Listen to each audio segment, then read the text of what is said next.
Get down. Marcus Reed's voice cut through the night like a snapped wire, sharp and urgent, the kind of warning that doesn't ask for permission but demands movement. And for a fraction of a second the world obeyed, as everything seemed to tilt. The hum of a distant streetlight, the low rumble of a passing SUV, the faint echo of laughter spilling out from a nearby restaurant. Then it all narrowed into a single moment as he saw her standing there, frozen, a stranger in a pale coat caught in the wrong place at the wrong time, her eyes wide but uncomprehending, like someone who had never been forced to react this fast before. And Marcus didn't think about her name, her story, or the invisible lines that usually separated people like him from people like her. He just moved, his worn sneakers scraping against the concrete as he stepped forward, closing the distance in less than a heartbeat, his hand reaching out, firm but careful, guiding her back with a force that wasn't rough but undeniable, like instinct made physical, and the air seemed to tighten around them as the sound cracked through the space. A sharp, echoing pop that bounced off the brick walls and disappeared into the night.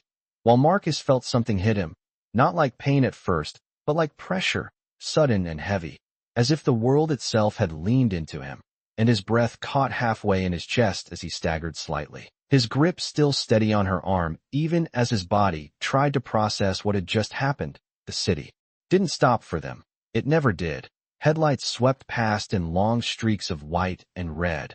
Somewhere a siren began to rise, distant at first but growing, and the cold air carried the scent of rain that hadn't fallen yet, that metallic, waiting smell that hung low against the pavement. And Marcus blinked once, twice, grounding himself in the present, because that's what he had learned to do, working double shifts, keeping his head down, surviving in a world that rarely paused long enough to notice him. You keep moving. You stay steady. You don't make it about you. And the woman, Eleanor Hayes, though he didn't know it yet, looked at him now with a confusion that bordered on disbelief, her breath shallow, her hands trembling slightly as if her body was only just catching up to what had almost happened. And for a second their eyes met, hers searching, his calm in a way that came from years of being overlooked, of knowing how to exist quietly in spaces that weren't built for him. And there was no heroism in his expression, no expectation of thanks, just a quiet certainty that he had done what needed to be done, even as the weight in his chest deepened, even as the night seemed to press in closer, even as the sirens grew louder, weaving through traffic toward them. And somewhere in that narrowing space between sound and silence, between strangers and something more, Marcus Reed stood there holding onto a moment that would change everything, though he had no way of knowing it yet. The ambulance lights painted the street in pulses of red and white, each flash stretching across the glass storefronts and the slick pavement as if time itself had started breathing in uneven rhythm. And Marcus Reed lay back against the cold concrete, his shoulders pressed to a surface that held the day's fading warmth, his eyes half open, not drifting but focusing, always focusing, because that was how he had learned to get through long nights and longer days. You stayed present. You held on to the moment in front of you, and you did not let anything pull you under, not exhaustion, not doubt, not the quiet weight of being unseen.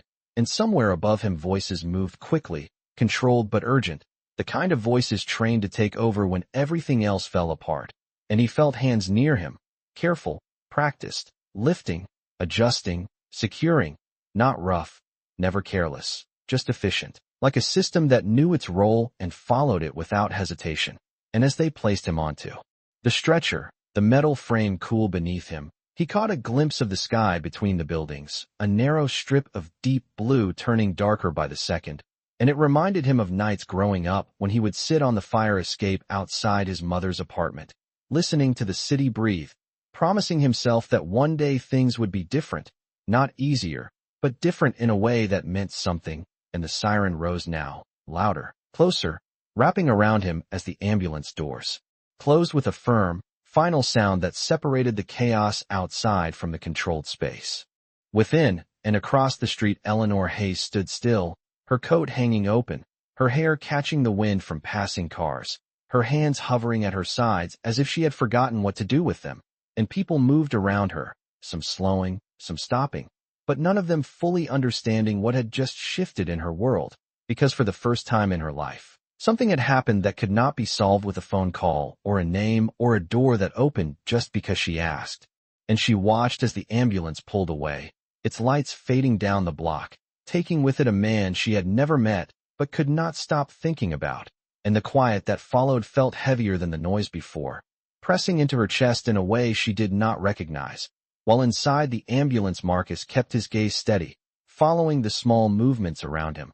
The way the overhead light flickered slightly with each turn. The way the paramedic's voice stayed even, asking questions that anchored him to the present, and he answered when he could, his words measured, not rushed, because panic had never served him, not when rent was due, not when shifts ran late, not when people looked at him and decided who he was before he ever spoke, and now, even here, he held on to that same quiet control, breathing in, breathing out, counting the seconds without needing to, while somewhere deep inside, beyond the training of survival and the habit of endurance, there was a single thought that stayed with him, simple and unshaken, that he had done the right thing.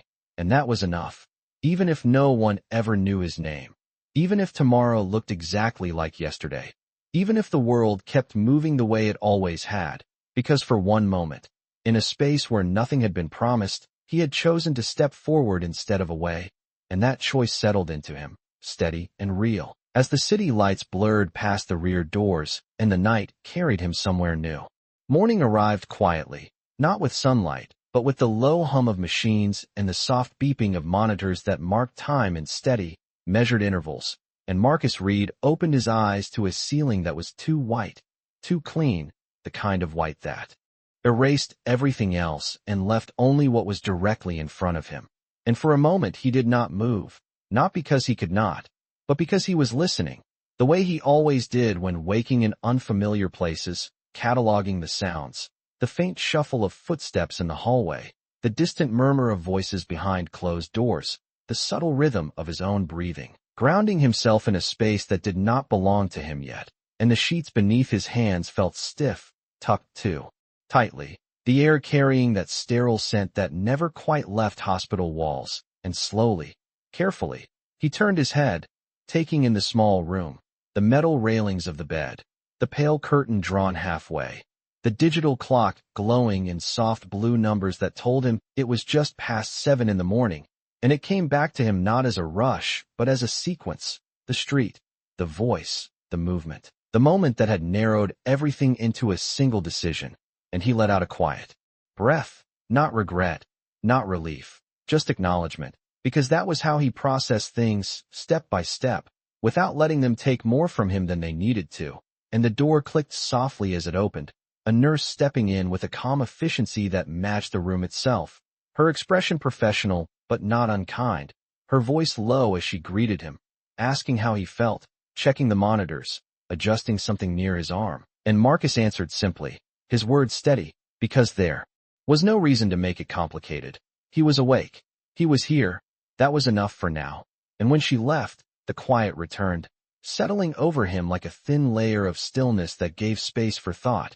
And that was when he noticed the envelope resting on the small table beside his bed, plain, unmarked except for his name written in clean, precise letters, not rushed, not careless, the kind of handwriting that suggested intention. And he stared at it for a moment before reaching out, his fingers brushing the edge as if testing whether it was real. And when he picked it up, it had weight, not heavy, but enough to matter, and inside was a single card, thick paper, expensive, the kind he had only seen in stores he never had a reason to enter. And as he opened it, the room seemed to grow quieter, the air holding still around him as his eyes moved across the words. And though they were simple, they carried something he had not expected, something that did not fit into the patterns he was used to. And for the first time since he woke, something shifted inside him, subtle but undeniable, like a door opening just a fraction, letting in a possibility he had never planned for. While across the city, in a building of glass and polished stone, Eleanor Hayes stood near a floor-to-ceiling window, her reflection faint against the skyline, her hands wrapped around a cup of coffee she had not touched, her mind replaying the moment again and again, not as a blur but in sharp detail, the way he had moved without hesitation, the way his expression had stayed calm, the way he had not asked for anything in return, and it unsettled her in a way she could not explain. Because everything in her world had always been transactional, measured, expected, and this was none of those things. This was something else, something that did not fit into the structure she had grown up in. And as the city below continued its endless motion, she stood there, still, holding on to a moment that refused to fade, knowing without fully understanding why that she could not just walk away from it. Not this time. The card remained in Marcus Reed's hands long after he finished reading it, the edges slightly bent now from the quiet pressure of his grip, not out of tension but out of disbelief, because the words inside did not match the life he knew, did not follow the usual pattern of quick thank yous or empty gestures that faded as fast as they were given. This was different, deliberate, measured, as if someone had taken the time to make sure he would feel seen, and that alone unsettled him more than anything else, because being seen was not something he had learned to expect, and he placed the card back on the table with care, aligning it with the edge as if order might help him understand it, while the light outside shifted slowly, moving across the wall in a pale strip that marked the passing of time without asking for attention, and footsteps approached again. Slower this time, less clinical, more hesitant, and when the door opened, it was not a nurse who stepped in but a man in a tailored suit, his presence filling the small room in a way that had nothing to do with size and everything to do with control. Victor Hayes paused just inside the doorway, his eyes taking in the space, the equipment, the man in the bed, and for a moment he said nothing, as if he were adjusting to being somewhere that did not operate on his terms, and Marcus watched him. With the same quiet awareness he had always carried, not intimidated, not impressed, just present, because titles and wealth had never changed the way people looked at him, and they did not now. And Victor finally stepped forward, his movements precise, his voice calm, but edged with something unspoken as he introduced himself, not loudly, not arrogantly, but with the weight of someone used to being recognized without needing to explain, and Marcus nodded once, acknowledging the name but not reacting to it, because to him it was just another name, another person, and that lack of reaction lingered in the air longer than either of them expected, creating a space where the usual roles did not quite fit, and Victor glanced briefly at the card on the table before looking back at Marcus, his expression tightening just enough to suggest that he was not used to uncertainty, and he spoke again, this time offering gratitude, measured and formal, the kind that carried obligation rather than emotion, and Marcus listened, his gaze steady, absorbing the words without leaning into them, because gratitude from people like Victor often came with expectations, and he had learned to recognize that, to stay balanced in the presence of it.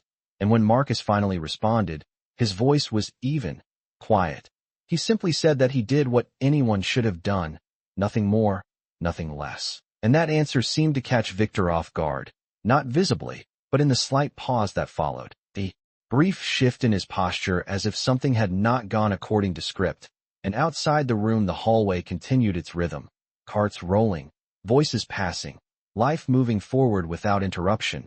But inside, something had changed, subtle but real, as two worlds that rarely touched had been forced into the same space, and neither of them quite knew how to navigate it yet. And Victor straightened slightly, regaining the composure that had defined him for decades, and spoke of arrangements, of covering expenses, of ensuring that Marcus would not have to worry about the practical side of recovery. His words efficient, structured, offering solutions the way he always had, through control and provision, and Marcus listened again, nodding once more. But there was no shift in him, no visible relief or gratitude beyond simple acknowledgement, because he had lived long enough without those assurances that he did not know how to rely on them now. And that quiet independence settled into the room like a boundary that could not be crossed with money alone, and Victor noticed it, even if he did not fully understand it. And for the first time in a long time, he found himself standing in a space where influence did not immediately translate into connection, and that realization lingered with him as he turned to leave, the door closing softly behind him, leaving Marcus alone again with the steady hum of the room, the cards still resting on the table, and a future that had begun to shift in ways neither of them could yet define. The room felt different after Victor Hayes left, not quieter, not louder, just altered in a way Marcus Reed could not immediately name. Like the air had shifted a few degrees, and everything inside it had to readjust. And he lay there staring at the ceiling again, the same blank white surface that now seemed to hold more weight than before, because it was no longer just a place of recovery. It had become a place where expectations had entered without asking, and Marcus exhaled slowly, letting the breath leave him in a controlled rhythm, because control was something he trusted, something he could rely on when everything else felt uncertain, and his eyes moved to the small table beside him where the card still rested, untouched since the man had glanced at it. And for a moment Marcus considered picking it up again, reading the words one more time. But he stopped himself, because repeating it would not change what it meant, and meaning was something he had learned to approach carefully, especially when it came from people who lived in a world so far removed from his own and outside the room. Footsteps passed, voices overlapping in brief fragments of conversation, and somewhere a cart rattled softly against the floor, the hospital continuing its steady rhythm, indifferent to the quiet tension building inside him. And that was when the door opened again, slower this time, almost hesitant, and Marcus turned his head slightly, expecting another nurse, another routine check, but instead he saw her, standing just inside the doorway, Eleanor Hayes, her posture different now, less composed than the night before, as if the layers that usually held her together had shifted just enough to reveal something more human beneath them. And she did not step forward immediately, did not speak. She simply stood there for a second, taking in the sight of him, as if confirming that he was real, that this moment had not dissolved into something easier to forget. And Marcus watched her the same way he had watched everything else, steady, observant, not reaching, not retreating, just present. And when she finally moved, it was careful, each step measured, the soft sound of her shoes against the floor marking the distance closing between them. And she stopped near the foot of the bed, her hands loosely clasped, her gaze meeting his with a mixture of something unfamiliar to her, something that was not confidence, not certainty, but something closer to vulnerability. And when she spoke, her voice was quieter than he expected, not the tone of someone used to being heard without effort, but the tone of someone choosing each word, making sure it carried weight. And she thanked him, not in the formal way her father had, not in a structured sentence designed to settle a debt, but in a way that felt unfinished, like the words themselves could not fully contain what she was trying to express. And Marcus listened, his expression unchanged, but inside there was a shift, subtle but real, because this was different. This was not obligation, not control. This was something that did not come with conditions, and yet it made him more cautious, not less, because sincerity had a way of complicating things, of opening doors that could not easily be closed again. And when she finished, there was a pause, not awkward, but full, the kind that carried meaning without needing to be filled. And Marcus finally spoke, his voice calm, telling her that she did not owe him anything, that he had not done it for recognition or reward. And Eleanor's gaze held his for a moment longer, as if searching for something behind his words, something that might contradict them. But she found nothing, only the same quiet certainty that had defined him from the beginning, and that unsettled her in a way she could not explain, because she was not used to encountering someone who did not want something from her world. And as the silence returned, it did not push them apart, it held them. There, suspended between two lives that had never been meant to intersect, and yet now could not easily separate. And Marcus felt it, that subtle pull, that quiet shift in direction, like standing at the edge of something unfamiliar, knowing that whatever came next would not follow the path he had always known. And for the first time since waking, that uncertainty did not feel like something to resist, but something to watch carefully as it began to unfold. The afternoon light shifted slowly across the hospital room, stretching in thin, pale lines over the floor and climbing the side of Marcus Reed's bed, softening the edges of everything it touched. And for a while neither of them spoke, not because there was nothing to say, but because the silence itself had become something steady, something that did not demand to be broken. And Marcus leaned slightly back against the raised bed, his breathing even, his gaze drifting from the window to the small movements around the room, the curtains stirring faintly with the air conditioning, the monitor blinking in quiet rhythm, the kind of details he had always noticed because they gave him something real to hold on to. And Eleanor Hayes sat in the chair beside the bed now, not checking her phone, not glancing at the door, just present in a way that felt unfamiliar even to her. Her posture relaxed but attentive, as if she had stepped outside of her usual world and had not yet decided whether she wanted to go back, and she watched him in those quiet moments, not in a way that felt intrusive, but with a kind of curiosity that came from trying to understand something she had never encountered before. And after a while she spoke again, her voice softer now, asking simple questions, not about what had happened, not about the night or the moment that had changed everything, but about him, where he grew up, what he did, how he spent his time when he was not working. And Marcus answered without hesitation but without embellishment, his words straightforward, grounded, describing a life built on routine and responsibility, early mornings, long shifts, the kind of work that did not come with recognition but kept things moving all the same. And as he spoke, there was no complaint in his tone, no sense of something missing, just a quiet acceptance of what was. And that was what held her attention more than anything else, because she was used to people explaining themselves, shaping their stories to fit expectations. But Marcus did not do that. He simply told the truth as he saw it, and it created a space between them that felt unexpectedly honest. And when she told him about her life, it came more slowly, not because it was complicated, but because she was not used to saying it out loud in a way that meant something, describing a world of meetings and schedules, of expectations that were set long before she had a chance to question them, of a life that looked full from the outside but often felt structured to the point of distance. And Marcus listened the same way he always did, steady, focused, not interrupting, not offering judgment, just allowing her words to exist, and that in itself changed something, because she realized that she did not need to explain or defend anything in that moment. She could simply be heard, and the quiet that followed felt different now, not uncertain but grounded, like something had settled into place between them, something that did not need to be named yet. And outside the window the city moved as it always did, cars passing, people crossing streets, life continuing without pause. But inside the room time seemed to slow just enough for them to notice it, to feel the weight of a moment that was not defined by urgency or expectation. And Marcus felt it too, that subtle shift, that sense that this was no longer just about what had happened. It was about what was beginning to take shape in the space that followed, something quiet, something unforced, something that did not rely on circumstance to exist. And as the light faded slightly, and the room settled into a softer shade of evening, neither of them reached for an ending. Neither of them tried to define what this was. They simply stayed, letting the silence carry what words did not need to say. And in that stillness, something steady began to grow, not loudly, not suddenly, but with the kind of quiet strength that did not need to prove itself to be real.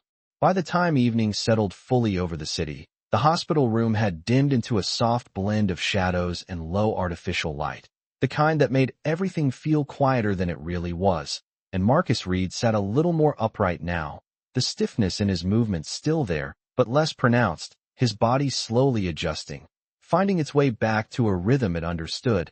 And across from him Eleanor Hayes remained in the same chair, though something in her posture had changed, not physically, but in the way she held herself, as if the hours spent in that room had shifted something deeper than habit. And neither of them noticed how long it had been until the door opened again without warning, the movement sharp against the stillness. And Victor Hayes stepped inside with the same controlled presence as before, but this time there was something tighter in his expression, something less composed beneath the surface, as if whatever he had come to say had already begun to challenge the structure he was used to maintaining. And his eyes moved first to his daughter, then to Marcus, taking in the scene in a single glance that lingered just a fraction longer than necessary. And the silence that followed was not the same as before. It carried weight now, expectation. And Victor spoke, his voice measured but firmer than earlier, addressing Eleanor first, asking why she was still here, why she had cleared her entire schedule for someone she did not know. His words, careful but edged with something that did not quite hide his disapproval. And Eleanor did not respond immediately, her gaze steady, not defensive but not yielding either. And when she finally spoke, her voice was calm, telling him that she did know, or at least that she was beginning to understand. And that answer seemed to land in a way Victor had not anticipated, because it was not framed in the language he understood, not about obligation, or responsibility, but about something personal, something that did not require his approval, and his attention shifted to Marcus then, his posture straightening slightly, as if re-establishing a boundary, and he spoke again, this time more directly, explaining that everything had been arranged, that Marcus would receive compensation, that there would be opportunities made available to him, doors opened that had never been accessible before, his tone steady, authoritative, presenting it as a solution, as a correction to an imbalance that should not exist, and Marcus listened without interrupting, his gaze steady, the same quiet awareness that had defined him from the beginning settling into the space between them. And when Victor finished, there was a pause, brief but unmistakable, as if the room itself was waiting for the expected response, gratitude, agreement, acceptance, but it did not come. And Marcus spoke instead, his voice even, not raised, not confrontational, simply clear, telling him that he did not need anything beyond what had already been given, that he had not stepped forward for a reward, and that trying to place a value on it now did not change what it was, and the words hung in the air, not heavy, not dramatic, but solid in a way that could not be easily moved. And for a moment Victor said nothing, his expression tightening just slightly, not in anger, but in something closer to realization, as if he had just encountered a perspective that did not align with the systems he had built his life on. And Eleanor watched the exchange without speaking, her attention shifting between them, understanding something in Marcus's response that her father could not yet see, and the silence that followed stretched just long enough to make it clear that something had shifted again, not in a visible way, not something that could be pointed to, but in the subtle realignment of understanding. And Victor finally exhaled, a controlled release of breath that signaled a recalibration rather than a conclusion. And though he did not argue, did not push further, the look in his eyes suggested that he was not finished processing what he had just heard. And as he turned slightly toward the door, the room settled once more into a quiet that carried a different kind of weight, one shaped not by uncertainty this time, but by the beginning of recognition, slow, unfamiliar, and impossible to ignore. The door closed behind Victor Hayes with a softness that did not match the weight of what he carried out with him. And for a moment the room remained still, as if even the air needed time to settle after the shift that had just taken place.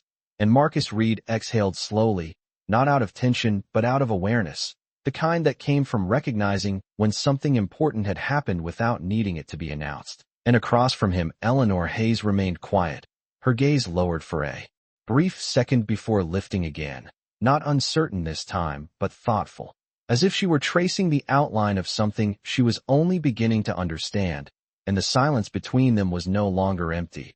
It held the echo of what had been said, the refusal, the clarity, the quiet strength that had not needed to rise in volume to be heard. And Eleanor shifted slightly in her seat, leaning forward just enough to close the distance without crossing it, her voice softer now, but more certain, telling him that most people would have taken what her father offered without hesitation, that most people would have seen it as an opportunity. And Marcus listened, his expression unchanged, because he understood that perspective.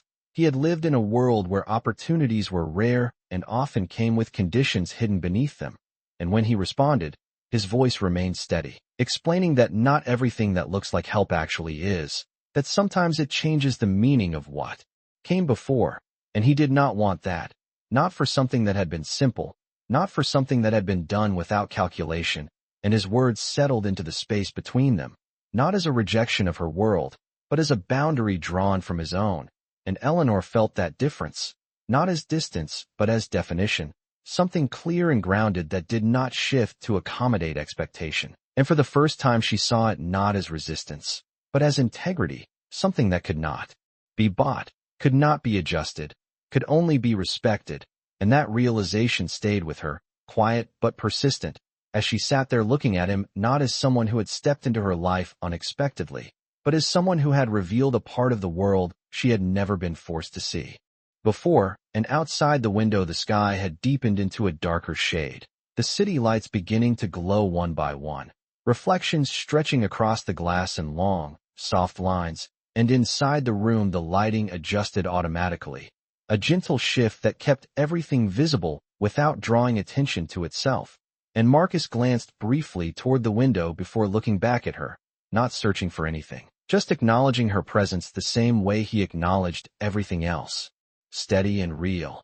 And Eleanor stood then, slowly, as if the movement itself carried meaning, and she stepped closer, stopping beside the bed, not speaking immediately, just standing there for a moment that felt longer than it was. And when she finally did speak, her voice was quieter than before, but more honest, telling him that she did not want this to end as a moment that simply passed, that she did not want to return to a life where this became something she remembered instead of something she carried forward.